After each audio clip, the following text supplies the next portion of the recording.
Aloha world. Today I'm going to be talking about individual and collectivist cultures. But first I just want to thank you all. I just want to say that I love making these videos. And I love those of you who are watching them. So, when I married Timeon, I realized that our two cultures had this fundamental difference. And now I have a name for it. And I realize what it is. And it's really interesting. American culture in general is an individualistic culture, and Kiribati in general is a collectivist culture. And all cultures fall somewhere on this spectrum. And this is in no way a generalization of every person. And there are all kinds of levels of these two sides of the spectrum. But I just thought that I would explain a little bit about what is individualism and what is collectivism, so you can see where do you lie on this spectrum, and maybe where do the other people around you lie on this spectrum. First, I'm going to talk about individualism. This was something that I related to more coming from American culture and maybe growing up in my family as well. So these are some things about individualistic culture. People still help each other, but the individual is more important than the group. Even if that is not directly spoken, it is this subconscious truth that the individual is important. The individual is expected to pursue their own dreams, to make their own way in the world. And they're expected to live with their nuclear family in their own house, to spend their own money, and to do their own thing. And they have people that love them, but they are an individual first. And a value that is really important in individualistic cultures is fairness. So I feel fairness very strongly. If I lend or if I borrow money from someone, it's really, really important for me to pay them back because I want to be fair to them. I don't want to steal their money. And reversely, if someone borrows money from me, it's really important that they pay me back because it's only fair.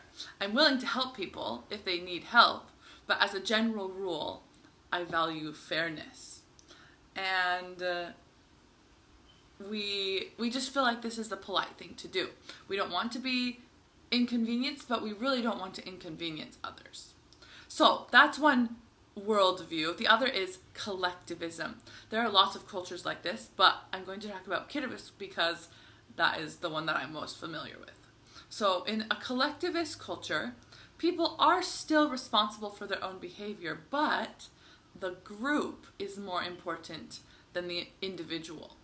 And this is also like this subconscious truth that everyone does their part to strengthen the community, and the values and the furthering of the cause of the community is what comes first. And so this is demonstrated by people being really willing to share everything.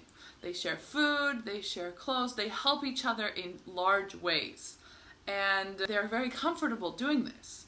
And they do it because they think that it is the kind, loving thing to do. And they're so happy to share everything they have. They're happy to give away important possessions that they have, or to really sacrifice their time or their energy for another person. But then they also expect the same given to them. And that's how Timeon was brought up. And the Kiribati culture is amazing because they band together and they do big things. And when there is an event or something, a life change in someone's life, we do this in America as well, but it's even more dramatic. Everyone comes together, everyone gives money and time and food and service, and they all help each other. And they do this not only in important moments, but on a daily basis.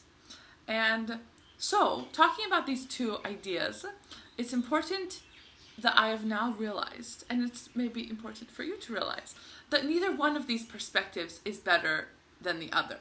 They are just different, and it's really important to recognize how another person thinks. So if you really, really identify at one end of this spectrum, maybe you can learn a lot from the other side. And as for Timeon and me, in our family, in our marriage and in our future family, we are going to work on having a really healthy balance of both of these ideas. And I think that that will actually make us even stronger. I want to hear from you. What did you learn in this video? And thank you so much for watching. Have a good day.